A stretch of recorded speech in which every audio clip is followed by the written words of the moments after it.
अथ श्री शिवरक्षास्तोत्रम्।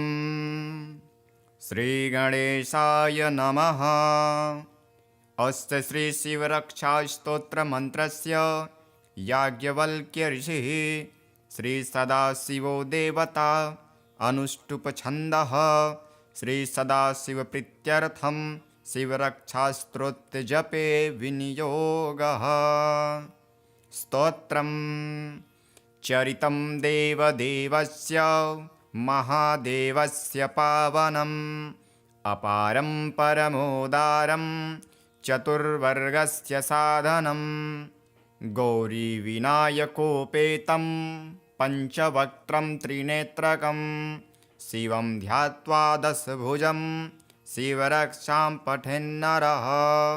गङ्गाधरः शिरः पातो भालं वर्धेन्दुशेखरः नयने मदनध्वंसी कर्णो सर्पविभूषण घ्राणं पातु पुरारातिः मुखं पातु जगत्पतिः जिह्वां वागेश्वरः पातु कन्धरां श्रुतिकण्ठरः श्रीकण्ठः पातु मे कण्ठं स्कन्धो विश्वधुरन्धरः भुजो भूभार्गसंहर्ता करौ पातु पिनाकघृक हृदयं शङ्करः पातु जठरं गिरिजापतिः नाभिं मृत्युञ्जयः पातु कटिव्याघ्राजिनाम्बरः शक्तिने पातु दीनार्त शरणागतवत्सलः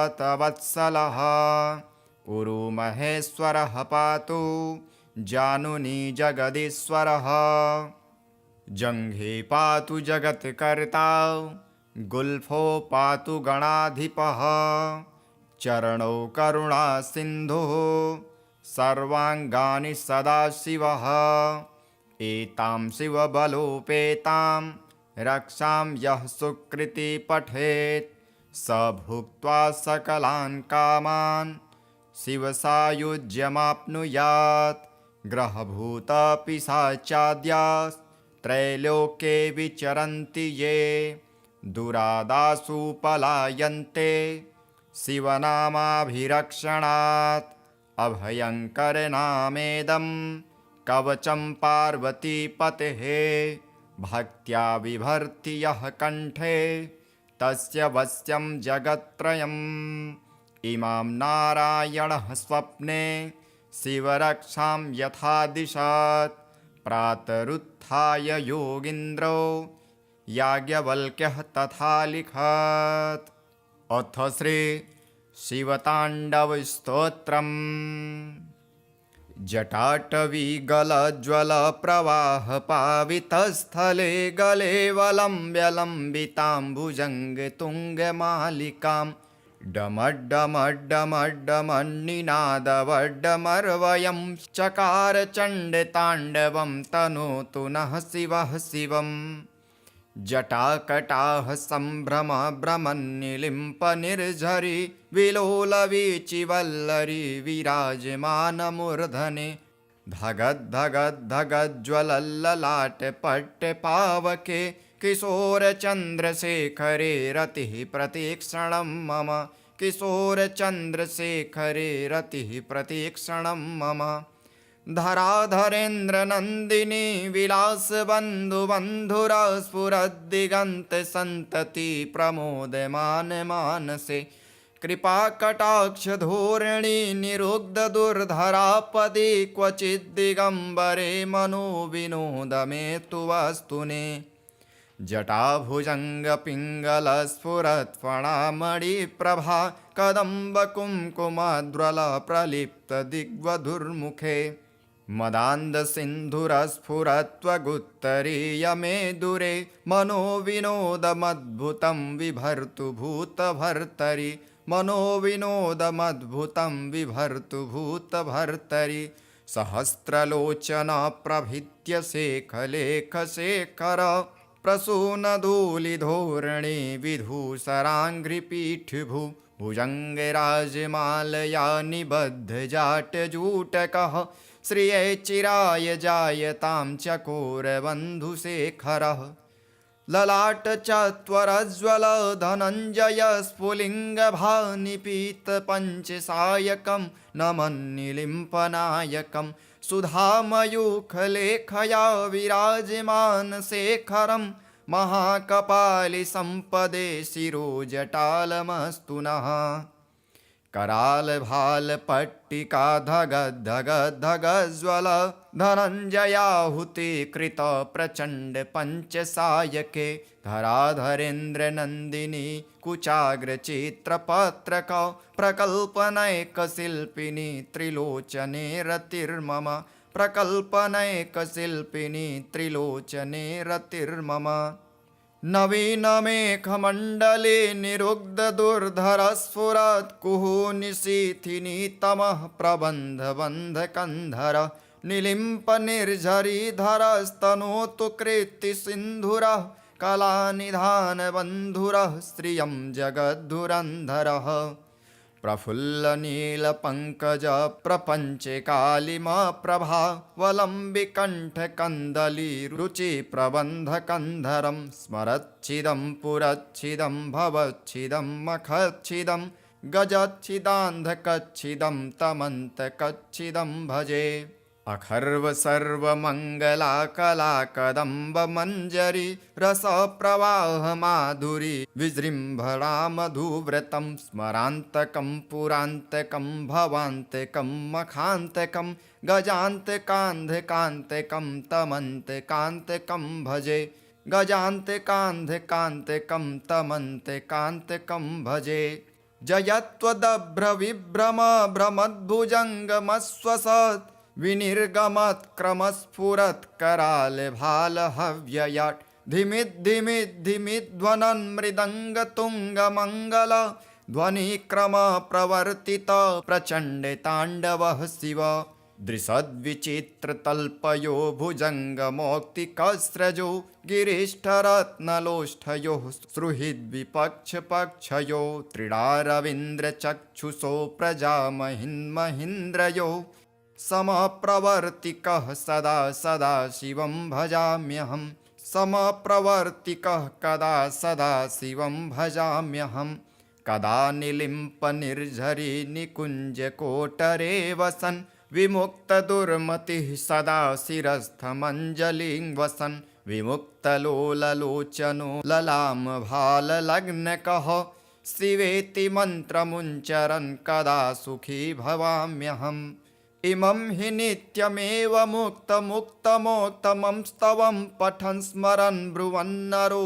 विशुद्धिमिति सन्ततं हरे गुरौ सुभक्तिमासु याति नान्यथा गतिं विमोहनं हि देहिनां सुशङ्करस्य चिन्तनं विमोहनं हि देहिनां सुशङ्करस्य चिन्तयम् अथ श्री उमामहेश्वरी स्तोत्रम् श्रीगणेशाय नमः नमः शिवाभ्यां नवयौवनाभ्यां परस्पराश्लिष्टवपुर्धराभ्यां नगेन्द्रकन्यावृषकेतनाभ्यां नमो नमः शङ्करपार्वतीभ्यां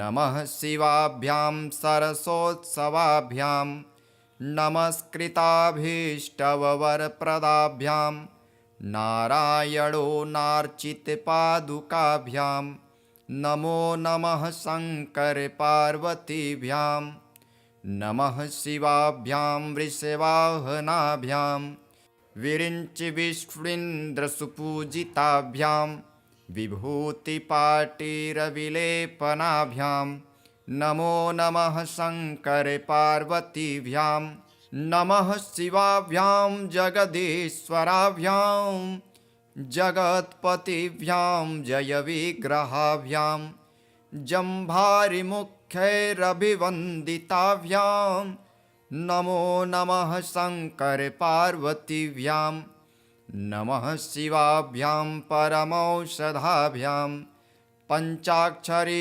पञ्जररञ्जिताभ्यां प्रपञ्चसृष्टिस्थितिसंहृताभ्यां नमो नमः शङ्करपार्वतीभ्यां नमः शिवाभ्याम् अतिसुन्दराभ्याम् अत्यन्तमासक्तहृदम्बुजाभ्याम् अशेषलोकैकहितङ्कराभ्याम् नमो नमः शङ्करपार्वतीभ्याम् नमः शिवाभ्यां कलिनाशनाभ्यां कङ्कालकल्याणवपुर्धराभ्यां कैलासशैलस्थितिदेवताभ्यां नमो नमः शङ्करपार्वतीभ्यां नमः शिवाभ्यां शुभापहाभ्याम् अशेषलोकैकविशेषिताभ्याम् अकुण्ठिताभ्यां स्मृतिसंभृताभ्यां नमो नमः शङ्करपार्वतीभ्यां नमः शिवाभ्यां रथवाहनाभ्यां रविन्दुवैश्वानरलोचनाभ्यां राकाशशङ्काभमुखाम्बुजाभ्यां नमो नमः शङ्करपार्वतीभ्यां नमः शिवाभ्यां जटिलन्धराभ्यां जरामृतिभ्यां च विवर्जिताभ्यां जनार्दनाम्भोद्भवपूजिताभ्यां नमो नमः शङ्करपार्वतीभ्यां नमः शिवाभ्यां विषमेक्षणाभ्यां बिल्वक्षदामल्लिकदामभृद्भ्यां शोभावती शान्तवतीश्वराभ्यां नमो नमः शङ्करपार्वतीभ्यां नमः शिवाभ्यां पशुपालकाभ्यां जगत्त्रयैरक्षणबद्भृदाभ्यां समस्तदेवासुरपूजिताभ्यां नमो नमः शङ्करपार्वतीभ्यां स्तोत्रं त्रिसन्ध्यं शिवपार्वतीभ्यां भक्त्या पठेद् द्वादशकं नरो यः स सर्वसौभाग्यफलानि भुक्ते शतायुरान्ते शिवलोकमेति।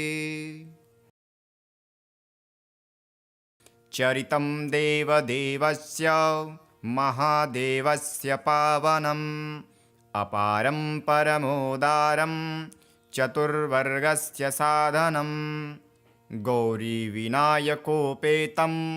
पञ्चवक्त्रं त्रिनेत्रकं शिवं ध्यात्वा दशभुजं शिवरक्षां पठेन्नरः गङ्गाधरः शिरः पातो भालं वर्धेन्दुशेखरः नयने मदनध्वंसी कर्णो सर्पविभूषण घ्राणं पातु पुरारातिः मुखं पातु जगत्पतिः जिह्वां वागेश्वरः पातु कन्धरां श्रुतिकण्ठरः श्रीकण्ठः पातु मे कण्ठं स्कन्धो विश्वधुरन्धरः भुजो भूभार्गसंहर्ता करौ पातु पिनाकघृक हृदयं शङ्करः पातु जठरं गिरिजापतिः नाभिमृत्युञ्जयः पातु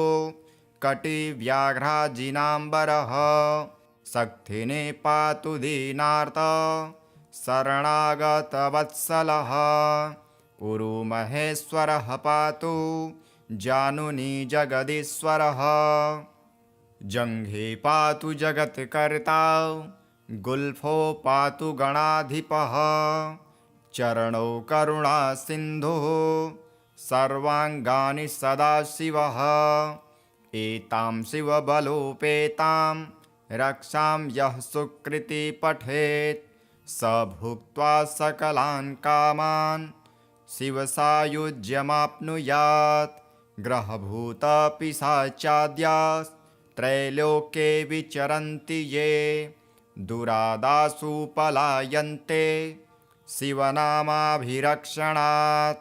अभयङ्करनामेदं कवचं पार्वतीपतेः भक्त्या बिभर्ति यः कण्ठे तस्य वश्यं जगत्त्रयम् इमां नारायणः स्वप्ने शिवरक्षां यथा दिशत् प्रातरुत्थाय योगीन्द्रो याज्ञवल्क्यः तथा लिखत्।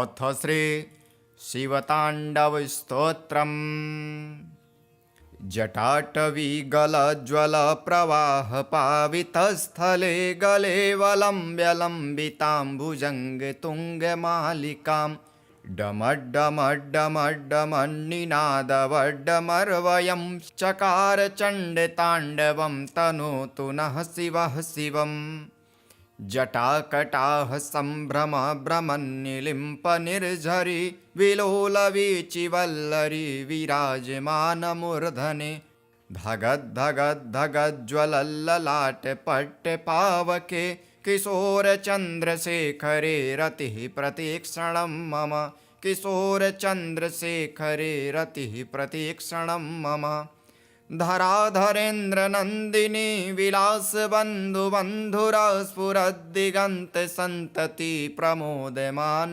मानसे कृपाकटाक्षधोरिणी निरुग्धदुर्धरापदि क्वचिद्दिगम्बरे मनोविनोदमे तु वस्तुने जटाभुजङ्गपिङ्गलस्फुरत्फणामणिप्रभा कदम्बकुङ्कुमद्वलप्रलिप्तदिग्वधुर्मुखे मदान्धसिन्धुरस्फुरत्वगुत्तरीयमे दूरे मनोविनोदमद्भुतं विभर्तु भूतभर्तरि मनोविनोदमद्भुतं विभर्तु भूतभर्तरि सहस्रलोचन प्रभृत्य शेखलेखशेखर प्रसूनधूलिधोरणे विधूसराङ्घ्रिपीठभू भुजङ्गराजमालया निबद्धजाटजूटकः श्रिये चिराय जायतां चकोरबन्धुशेखरः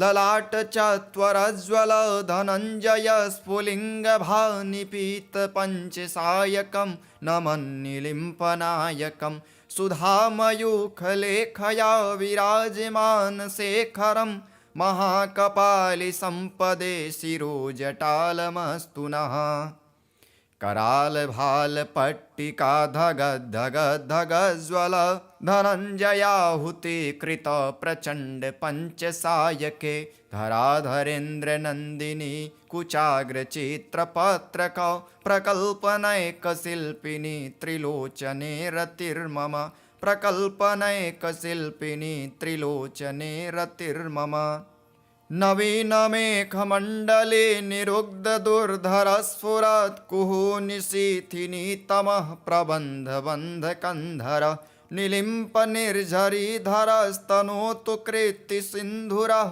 कलानिधानबन्धुरः श्रियं जगद्धुरन्धरः प्रफुल्लनीलपङ्कज प्रपञ्चकालिमप्रभा वलम्बिकण्ठकन्दलीरुचिप्रबन्धकन्धरं स्मरच्छिदं पुरच्छिदं भवच्छिदं मखच्छिदं गजच्छिदान्धकच्छिदं तमन्तकच्छिदं भजे अखर्वसर्वमङ्गला कला कदम्बमञ्जरी रसप्रवाहमाधुरी विजृम्भणा मधुव्रतं स्मरान्तकं पुरान्तकं भवान्तकं मखान्तकं गजान्तकान्धकान्तकं तमन्तकान्तकं भजे गजान्तकान्धकान्तकं तमन्तकान्तकं भजे जयत्वदभ्रविभ्रम भ्रमद्भुजङ्गमस्वसत् विनिर्गमत्क्रमस्फुरत्करालभालहव्ययाट्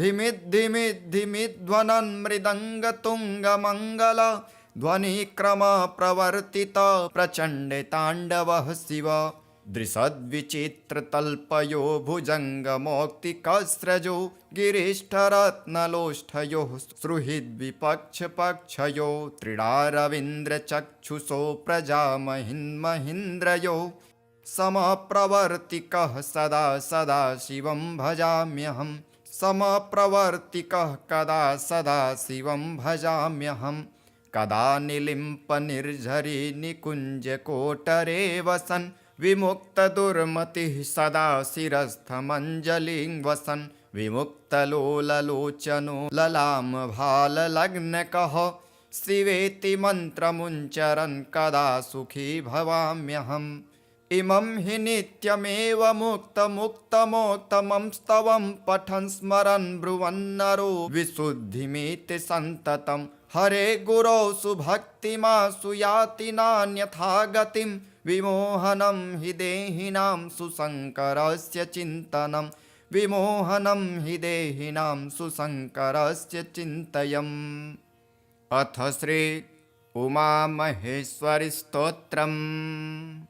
श्रीगणेशाय नमः। नमः शिवाभ्यां नवयौवनाभ्यां परस्पराश्लिष्टवपुर्धराभ्यां नगेन्द्रकन्यावृषकेतनाभ्यां नमो नमः शङ्करपार्वतीभ्यां। नमः शिवाभ्यां सरसोत्सवाभ्यां नमस्कृताभीष्टवरप्रदाभ्यां नारायणो नार्चितपादुकाभ्यां नमो नमः शङ्करपार्वतीभ्यां। नमः शिवाभ्यां वृषवाहनाभ्यां विरिञ्चिविष्णुन्द्रसुपूजिताभ्यां विभूतिपाटीरविलेपनाभ्यां नमो नमः शङ्करपार्वतीभ्यां। नमः शिवाभ्यां जगदीश्वराभ्यां जगत्पतिभ्यां जयविग्रहाभ्यां जम्भारिमुख्यैरभिवन्दिताभ्यां नमो नमः शङ्करपार्वतीभ्यां। नमः शिवाभ्यां परमौषधाभ्यां पञ्चाक्षरी पञ्जररञ्जिताभ्यां प्रपञ्चसृष्टिस्थितिसंहृताभ्यां नमो नमः शङ्करपार्वतीभ्यां। नमः शिवाभ्याम् अतिसुन्दराभ्याम् अत्यन्तमासक्तहृदम्बुजाभ्याम् अशेषलोकैकहितङ्कराभ्यां नमो नमः शङ्करपार्वतीभ्यां। नमः शिवाभ्यां कलिनाशनाभ्यां कङ्कालकल्याणवपुर्धराभ्यां कैलासशैलस्थितिदेवताभ्यां नमो नमः शङ्करपार्वतीभ्यां। नमः शिवाभ्यां शुभापहाभ्याम् अशेषलोकैकविशेषिताभ्याम् अकुण्ठिताभ्यां स्मृतिसंहृताभ्यां नमो नमः शङ्करपार्वतीभ्यां। नमः शिवाभ्यां रथवाहनाभ्यां रविन्दुवैश्वानरलोचनाभ्यां राकाशशङ्काभमुखाम्बुजाभ्यां नमो नमः शङ्करपार्वतीभ्यां। नमः शिवाभ्यां जटिलन्धराभ्यां जरामृतिभ्यां च विवर्जिताभ्यां जनार्दनाम्भोद्भवपूजिताभ्यां नमो नमः शङ्करपार्वतीभ्यां। नमः शिवाभ्यां विषमेक्षणाभ्यां बिल्वक्षदामल्लिकदामभृद्भ्यां शोभावती शान्तवतीश्वराभ्यां नमो नमः शङ्करपार्वतीभ्यां। नमः शिवाभ्यां पशुपालकाभ्यां जगत्त्रयैरक्षणवद्वृद्धाभ्यां समस्तदेवासुरपूजिताभ्यां नमो नमः शङ्करपार्वतीभ्यां। स्तोत्रं त्रिसन्ध्यं शिवपार्वतीभ्यां भक्त्या पठेत् द्वादशकं नरो यः स सर्वसौभाग्यफलानि भुक्ते शतायुरान्ते शिवलोकमेति। चरितं देवदेवस्य महादेवस्य पावनम् अपारं परमोदारं चतुर्वर्गस्य साधनं गौरीविनायकोपेतं पञ्चवक्त्रं त्रिनेत्रकं शिवं ध्यात्वा दशभुजं शिवरक्षां पठेन्नरः गङ्गाधरः शिरः पातो भालं वर्धेन्दुशेखरः नयने मदनध्वंसी कर्णो सर्पविभूषण घ्राणं पातु पुरारातिः मुखं पातु जगत्पतिः जिह्वां वागेश्वरः पातु कन्धरां श्रुतिकण्ठरः श्रीकण्ठः पातु मे कण्ठं स्कन्धो विश्वधुरन्धरः भुजो भूभार्गसंहर्ता करौ पातु पिनाकघृक हृदयं शङ्करः पातु जठरं गिरिजापतिः नाभिं मृत्युञ्जयः पातु कटिव्याघ्राजिनाम्बरः शक्तिने पातु दीनार्त शरणागतवत्सलः उरुमहेश्वरः पातु जानुनी जगदीश्वरः जङ्घे पातु जगत्कर्ता गुल्फो पातु गणाधिपः चरणौ करुणासिन्धुः सर्वाङ्गानि सदाशिवः एतां शिवबलोपेतां रक्षां यः सुकृति पठेत् स भुक्त्वा सकलान् कामान् शिवसायुज्यमाप्नुयात् ग्रहभूतपिशाचाद्यास्त्रैलोक्ये विचरन्ति ये दुरादासु पलायन्ते शिवनामाभिरक्षणात् अभयङ्करनामेदं कवचं पार्वतीपतेः भक्त्या बिभर्ति यः कण्ठे तस्य वश्यं जगत्त्रयम् इमां नारायणः स्वप्ने शिवरक्षां यथा दिशत् प्रातरुत्थाय योगीन्द्रो याज्ञवल्क्यः तथा लिखत्। अथ श्री शिवताण्डवस्तोत्रम्। जटाटवीगलज्वलप्रवाहपावितस्थले गलेवलम्ब्य लम्बिताम्बुजङ्गतुङ्गमालिकां डमड्डमड्डमड्डमन्निनादवड्डमर्वयं चकार चण्डताण्डवं तनोतु नः शिवः शिवम्। जटाकटाः सम्भ्रम भ्रमन्निलिम्पनिर्झरि विलोलवीचिवल्लरी विराजमानमूर्धने धगद्धगद्धगज्ज्वलल्ललाटपट्टपावके किशोरचन्द्रशेखरे रतिः प्रतीक्षणं मम किशोरचन्द्रशेखरे रतिः प्रतीक्षणं मम। धराधरेन्द्रनन्दिनी विलासबन्धुबन्धुरा स्फुरद्दिगन्तसन्तति प्रमोदमान मानसे कृपाकटाक्षधोरिणी निरुग्धदुर्धरापदे क्वचिद्दिगम्बरे मनोविनोदमे तु वस्तुने। जटाभुजङ्गपिङ्गलस्फुरत्फणामणिप्रभा कदम्बकुङ्कुमद्रलप्रलिप्तदिग्वधुर्मुखे मदान्धसिन्धुरस्फुरत्वगुत्तरीयमे मनोविनोदमद्भुतं विभर्तु भूतभर्तरि मनोविनोदमद्भुतं विभर्तु भूतभर्तरि। सहस्रलोचना प्रभृत्य शेखलेखशेखर प्रसूनधूलिधोरणे विधूसराङ्घ्रिपीठभू भुजङ्गराजमालया निबद्धजाटजूटकः श्रिये चिराय जायतां चकोरबन्धुशेखरः।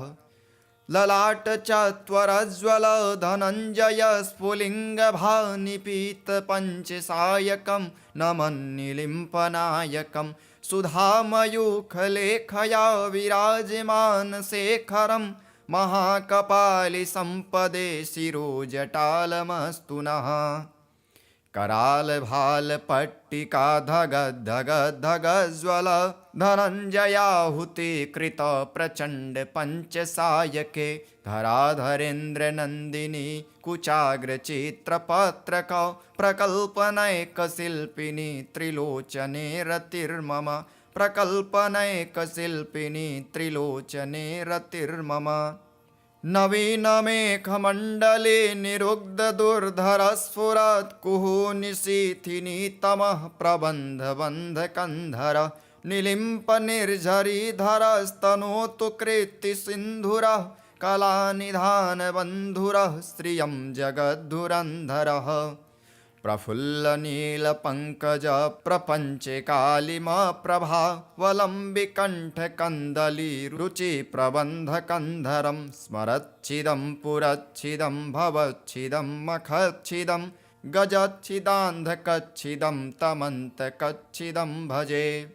अखर्वसर्वमङ्गलाकलाकदम्बमञ्जरी रसप्रवाहमाधुरी विजृम्भणा मधुव्रतं स्मरान्तकं पुरान्तकं भवान्तकं मखान्तकं गजान्तकान्धकान्तकं तमन्तकान्तकं भजे।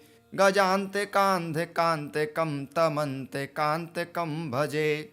जयत्वदभ्रविभ्रम भ्रमद्भुजङ्गमस्वसत् विनिर्गमत्क्रमस्फुरत्करालभालहव्ययाट् धिमिद्धिमिद्धिमिध्वनन् मृदङ्गतुङ्गमङ्गल ध्वनिक्रमप्रवर्तित प्रचण्डताण्डवः शिव।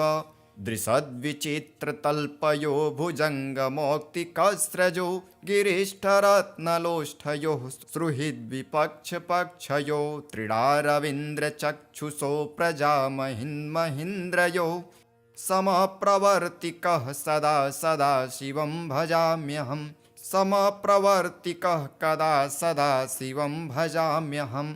कदा निलिम्पनिर्झरी निकुञ्जकोटरे वसन् विमुक्तदुर्मतिः सदा शिरस्थमञ्जलिं वसन् विमुक्तलोललोचनो ललामभाललग्नकः शिवेति मन्त्रमुच्चरन् कदा सुखी भवाम्यहम्। इमं हि नित्यमेव मुक्तमुक्तमोक्तमं स्तवं पठन् स्मरन् ब्रुवन्नरो विशुद्धिमिति सन्ततं। हरे गुरौ सुभक्तिमासु याति नान्यथा गतिं विमोहनं हि देहिनां सुशङ्करस्य चिन्तनं। विमोहनं हि देहिनां सुशङ्करस्य चिन्तयम्। अथ श्री उमामहेश्वरी स्तोत्रम्। श्रीगणेशाय नमः। नमः शिवाभ्यां नवयौवनाभ्यां परस्पराश्लिष्टवपुर्धराभ्यां नगेन्द्रकन्यावृषकेतनाभ्यां नमो नमः शङ्करपार्वतीभ्यां। नमः शिवाभ्यां सरसोत्सवाभ्यां नमस्कृताभीष्टवरप्रदाभ्यां नारायणो नार्चितपादुकाभ्यां नमो नमः शङ्करपार्वतीभ्यां। नमः शिवाभ्यां वृषवाहनाभ्यां विरिञ्चिविष्णुन्द्रसुपूजिताभ्यां विभूतिपाटीरविलेपनाभ्यां नमो नमः शङ्करपार्वतीभ्यां।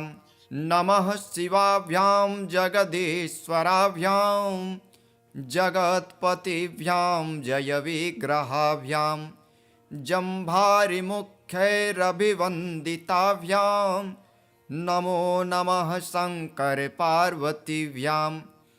नमः शिवाभ्यां परमौषधाभ्यां पञ्चाक्षरी पञ्जररञ्जिताभ्यां प्रपञ्चसृष्टिस्थितिसंहृताभ्यां नमो नमः शङ्करपार्वतीभ्यां। नमः शिवाभ्याम् अतिसुन्दराभ्याम् अत्यन्तमासक्तहृदम्बुजाभ्याम् अशेषलोकैकहितङ्कराभ्यां नमो नमः शङ्करपार्वतीभ्यां। नमः शिवाभ्यां कलिनाशनाभ्यां कङ्कालकल्याणवपुर्धराभ्यां कैलासशैलस्थितिदेवताभ्यां नमो नमः शङ्करपार्वतीभ्यां। नमः शिवाभ्यां शुभापहाभ्याम् अशेषलोकैकविशेषिताभ्याम् अकुण्ठिताभ्यां स्मृतिसंहृताभ्यां नमो नमः शङ्करपार्वतीभ्यां। नमः शिवाभ्यां रथवाहनाभ्यां रविन्दुवैश्वानरलोचनाभ्यां राकाशशङ्काभमुखाम्बुजाभ्यां नमो नमः शङ्करपार्वतीभ्यां। नमः शिवाभ्यां जटिलन्धराभ्यां जरामृतिभ्यां च विवर्जिताभ्यां जनार्दनाम्भोद्भवपूजिताभ्यां नमो नमः शङ्करपार्वतीभ्यां नमः शिवाभ्यां विषमेक्षणाभ्यां बिल्वक्षदामल्लिकदामभृद्भ्यां शोभावती शान्तवतीश्वराभ्यां नमो नमः शङ्करपार्वतीभ्यां नमः शिवाभ्यां पशुपालकाभ्यां जगत्त्रयैरक्षणबद्भृदाभ्यां समस्तदेवासुरपूजिताभ्यां नमो नमः शङ्करपार्वतीभ्यां स्तोत्रं त्रिसन्ध्यं शिवपार्वतीभ्यां भक्त्या पठेद् द्वादशकं नरो यः स सर्वसौभाग्यफलानि भुक्ते शतायुरान्ते शिवलोकमेति। चरितं देवदेवस्य महादेवस्य पावनम् अपारं परमोदारं चतुर्वर्गस्य साधनं गौरीविनायकोपेतं पञ्चवक्त्रं त्रिनेत्रकं शिवं ध्यात्वा दशभुजं शिवरक्षां पठेन्नरः गङ्गाधरः शिरः पातो भालं वर्धेन्दुशेखरः नयने मदनध्वंसी कर्णो सर्पविभूषण घ्राणं पातु पुरारातिः मुखं पातु जगत्पतिः जिह्वां वागेश्वरः पातु कन्धरां श्रुतिकण्ठरः श्रीकण्ठः पातु मे कण्ठं स्कन्धो विश्वधुरन्धरः भुजो भूभार्गसंहर्ता करौ पातु पिनाकघृक हृदयं शङ्करः पातु जठरं गिरिजापतिः नाभिं मृत्युञ्जयः पातु कटिव्याघ्राजिनाम्बरः शक्तिने पातु दीनार्त शरणागतवत्सलः उरुमहेश्वरः पातु जानुनी जगदीश्वरः जङ्घे पातु जगत्कर्ता गुल्फो पातु गणाधिपः चरणौ करुणासिन्धुः सर्वाङ्गानि सदाशिवः एतां शिवबलोपेतां रक्षां यः सुकृति पठेत् स भुक्त्वा सकलान् कामान् शिवसायुज्यमाप्नुयात् ग्रहभूतपिशाचाद्यास्त्रैलोक्ये विचरन्ति ये दुरादासु पलायन्ते शिवनामाभिरक्षणात् अभयङ्करनामेदं कवचं पार्वतीपतेः भक्त्या बिभर्ति यः कण्ठे तस्य वश्यं जगत्त्रयम् इमां नारायणः स्वप्ने शिवरक्षां यथा दिशत् प्रातरुत्थाय योगीन्द्रो याज्ञवल्क्यः तथा लिखत्। अथ श्री शिवताण्डवस्तोत्रम्। जटाटवीगलज्वलप्रवाहपावितस्थले गले वलम्ब्यलम्बिताम्बुजङ्गतुङ्गमालिकां डमड्डमड्डमड्डमन्निनादवड्डमर्वयं चकार चण्डताण्डवं तनोतु नः शिवः शिवम्। जटाकटाः सम्भ्रम भ्रमन्निलिम्पनिर्झरि विलोलवीचिवल्लरी विराजमानमूर्धने धगद्धगद्धगज्ज्वलल्ललाटपट्टपावके किशोरचन्द्रशेखरे रतिः प्रतीक्षणं मम किशोरचन्द्रशेखरे रतिः प्रतीक्षणं मम। धराधरेन्द्रनन्दिनी विलासबन्धुबन्धुरा स्फुरद्दिगन्तसन्तति प्रमोदमान मानसे कृपाकटाक्षधोरिणी निरुग्धदुर्धरापदि क्वचिद्दिगम्बरे मनोविनोदमे तु वस्तुने। जटाभुजङ्गपिङ्गलस्फुरत्फणामणिप्रभा कदम्बकुङ्कुमद्रलप्रलिप्तदिग्वधुर्मुखे मदान्दसिन्धुरस्फुरत्वगुत्तरीयमे दूरे मनोविनोदमद्भुतं विभर्तु भूतभर्तरि मनोविनोदमद्भुतं विभर्तु भूतभर्तरि सहस्रलोचना प्रभृत्य शेखलेखशेखर प्रसूनधूलिधोरणे विधूसराङ्घ्रिपीठभू भुजङ्गराजमालया निबद्धजाटजूटकः श्रिये चिराय जायतां चकोरबन्धुशेखरः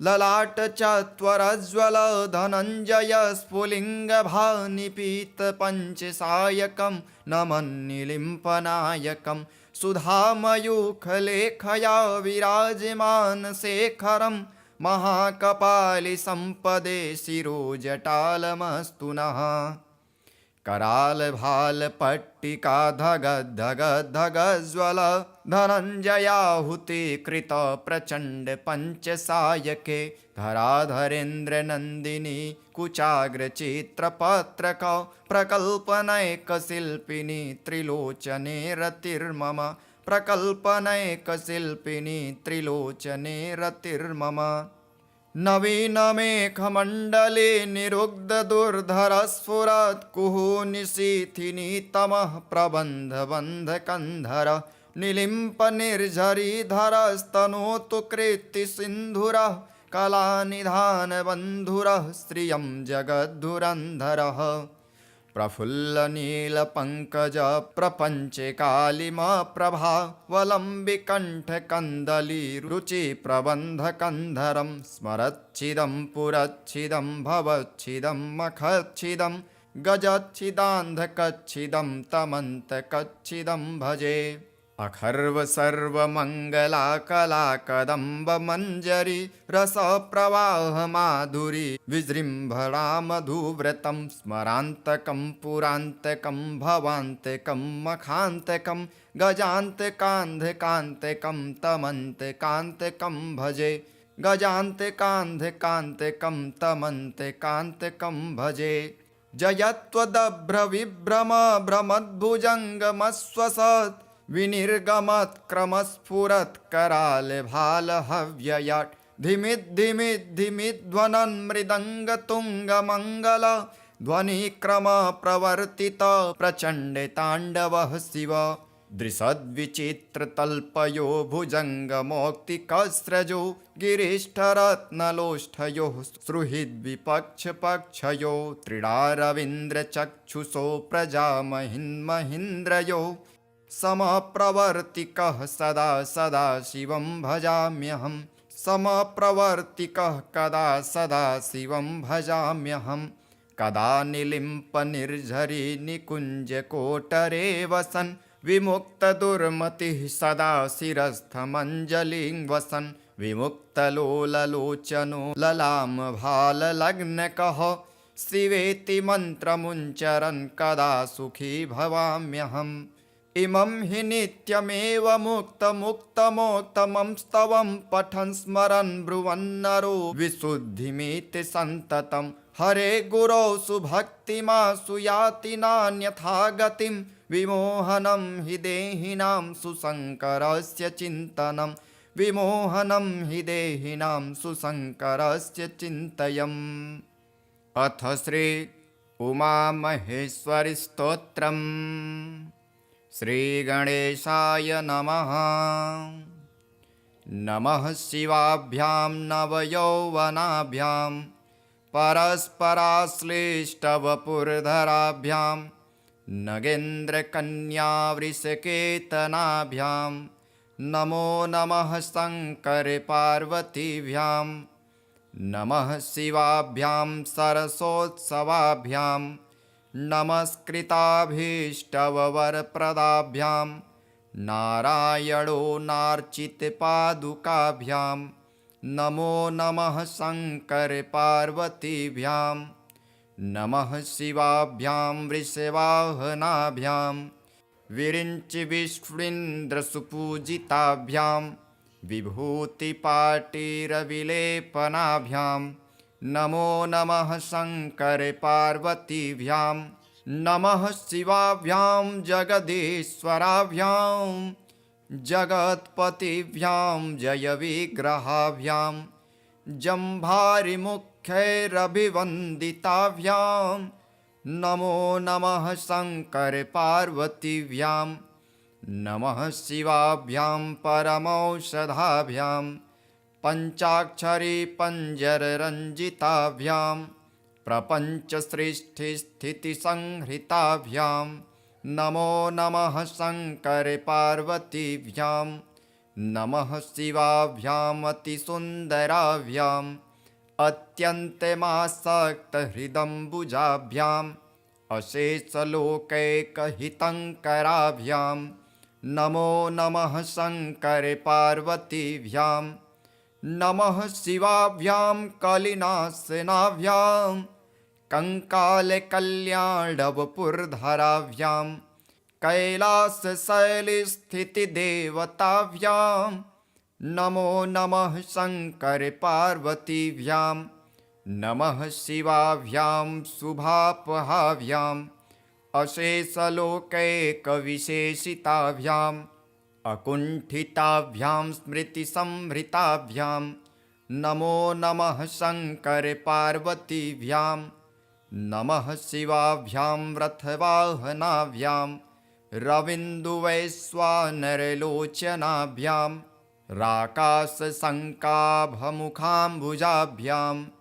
नमो नमः शङ्करपार्वतीभ्यां नमः शिवाभ्यां जटिलन्धराभ्यां जरामृतिभ्यां च विवर्जिताभ्यां जनार्दनाम्भोद्भवपूजिताभ्यां नमो नमः शङ्करपार्वतीभ्यां नमः शिवाभ्यां विषमेक्षणाभ्यां बिल्वक्षदामल्लिकदामभृद्भ्यां शोभावती शान्तवतीश्वराभ्यां नमो नमः शङ्करपार्वतीभ्यां नमः शिवाभ्यां पशुपालकाभ्यां जगत्त्रयैरक्षणबद्भृदाभ्यां समस्तदेवासुरपूजिताभ्यां नमो नमः शङ्करपार्वतीभ्यां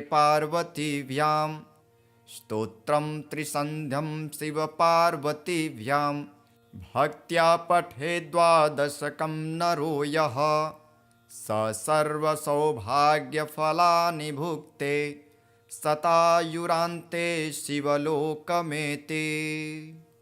चरितं देवदेवस्य महादेवस्य पावनम् अपारं परमोदारं चतुर्वर्गस्य साधनं गौरीविनायकोपेतं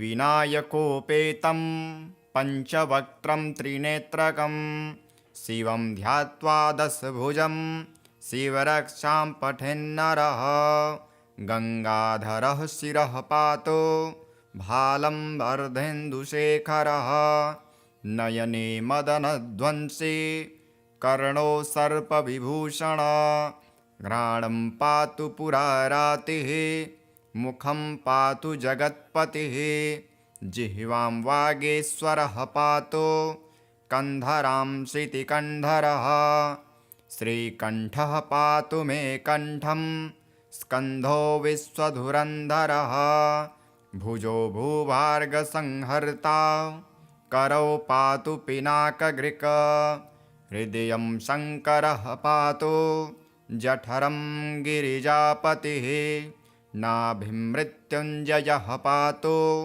कटिव्याघ्राजिनाम्बरः शक्तिने पातु दीनार्त शरणागतवत्सलः उरुमहेश्वरः पातु जानुनी जगदीश्वरः जङ्घे पातु जगत्कर्ता गुल्फो पातु गणाधिपः चरणौ करुणासिन्धुः सर्वाङ्गानि सदाशिवः एतां शिवबलोपेतां रक्षां यः सुकृति पठेत् स भुक्त्वा सकलान् कामान् शिवसायुज्यमाप्नुयात् ग्रहभूतपिशाचाद्यास्त्रैलोक्ये विचरन्ति ये दुरादासु पलायन्ते शिवनामाभिरक्षणात्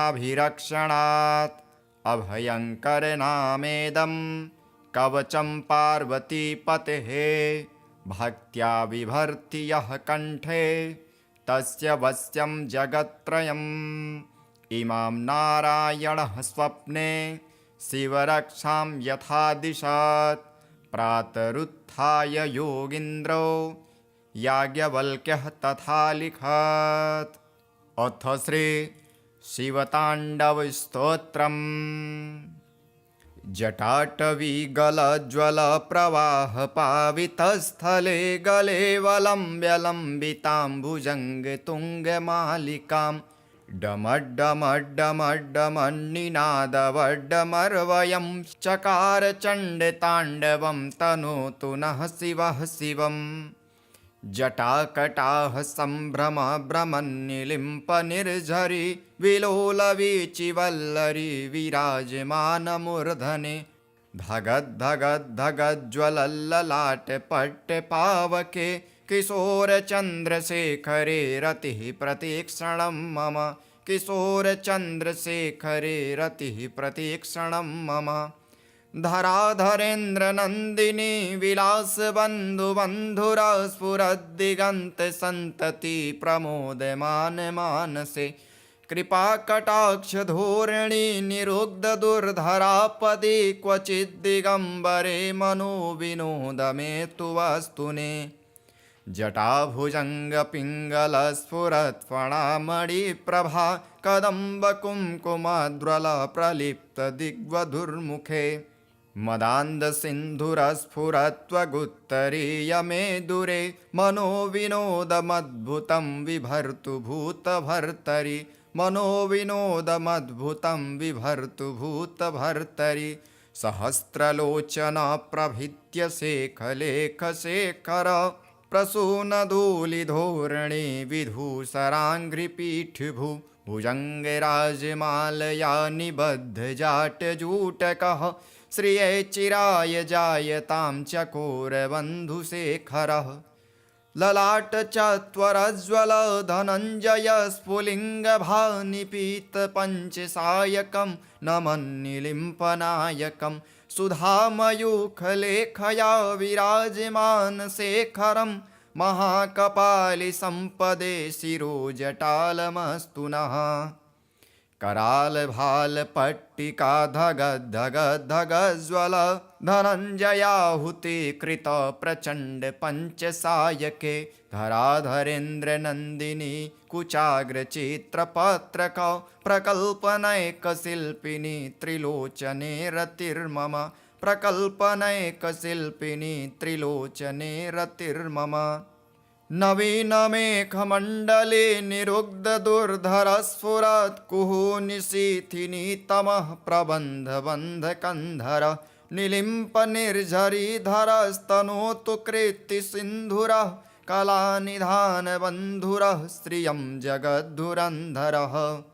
प्रफुल्लनीलपङ्कज प्रपञ्चकालिमप्रभा वलम्बिकण्ठकन्दलीरुचिप्रबन्धकन्धरं स्मरच्छिदं पुरच्छिदं भवच्छिदं मखच्छिदं गजच्छिदान्धकच्छिदं तमन्तकच्छिदं भजे।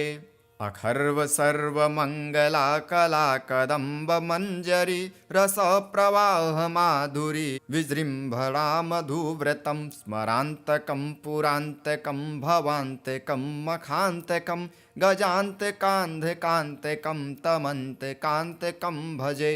गजान्तकान्धकान्तकं तमन्तकान्तकं भजे। जयत्वदभ्रविभ्रम भ्रमद्भुजङ्गमस्वसत् विनिर्गमत्क्रमस्फुरत्करालभालहव्ययाट् धिमिद्धिमिद्धिमिध्वनन् मृदङ्गतुङ्गमङ्गल ध्वनिक्रम प्रवर्तित प्रचण्डताण्डवः शिव। दृशद्विचित्रतल्पयो भुजङ्गमौक्तिकस्रजो गिरिष्ठरत्नलोष्ठयोः सुहृद्विपक्षपक्षयो त्रिडारविन्द्रचक्षुषो प्रजामहिन्महीन्द्रयो समप्रवर्तिकः सदा सदा शिवं भजाम्यहम् समप्रवर्तिकः कदा सदा शिवं भजाम्यहम् कदा निलिम्पनिर्झरी निकुञ्जकोटरे वसन् विमुक्तदुर्मतिः सदा शिरस्थमञ्जलिं वसन् विमुक्तलोललोचनो ललामभाललग्नकः शिवेति मन्त्रमुच्चरन् कदा सुखी भवाम्यहम् इमं हि नित्यमेव मुक्तमुक्तमोत्तमं स्तवं पठन् स्मरन् ब्रुवन्नरो विशुद्धिमेति सन्ततं हरे गुरौ सुभक्तिमासु याति नान्यथा गतिं विमोहनं हि देहिनां सुशङ्करस्य चिन्तनं विमोहनं हि देहिनां सुशङ्करस्य चिन्तयम्। अथ श्री उमामहेश्वरी स्तोत्रम्। श्रीगणेशाय नमः। नमः शिवाभ्यां नवयौवनाभ्यां परस्पराश्लिष्टवपुर्धराभ्यां नगेन्द्रकन्यावृषकेतनाभ्यां नमो नमः शङ्करपार्वतीभ्यां नमः शिवाभ्यां सरसोत्सवाभ्यां नमस्कृताभीष्टवरप्रदाभ्यां नारायणो नार्चितपादुकाभ्यां नमो नमः शङ्करपार्वतीभ्यां नमः शिवाभ्यां वृषवाहनाभ्यां विरिञ्चिविष्णुन्द्रसुपूजिताभ्यां विभूतिपाटीरविलेपनाभ्यां नमो नमः शङ्करपार्वतीभ्यां नमः शिवाभ्यां जगदीश्वराभ्यां जगत्पतिभ्यां जयविग्रहाभ्यां जम्भारिमुख्यैरभिवन्दिताभ्यां नमो नमः शङ्करपार्वतीभ्यां नमः शिवाभ्यां परमौषधाभ्यां पञ्चाक्षरी पञ्जररञ्जिताभ्यां प्रपञ्चसृष्टिस्थितिसंहृताभ्यां नमो नमः शङ्करपार्वतीभ्यां नमः शिवाभ्याम् अतिसुन्दराभ्याम् अत्यन्तमासक्तहृदम्बुजाभ्याम् अशेषलोकैकहितङ्कराभ्यां नमो नमः शङ्करपार्वतीभ्यां नमः शिवाभ्यां कलिनाशनाभ्यां कङ्कालकल्याणवपुर्धराभ्यां कैलासशैलस्थितिदेवताभ्यां नमो नमः शङ्करपार्वतीभ्यां नमः शिवाभ्यां शुभापहाभ्याम् अशेषलोकैकविशेषिताभ्याम् अकुण्ठिताभ्यां स्मृतिसंहृताभ्यां नमो नमः शङ्करपार्वतीभ्यां नमः शिवाभ्यां रथवाहनाभ्यां रविन्दुवैश्वानरलोचनाभ्यां राकाशशङ्काभमुखाम्बुजाभ्यां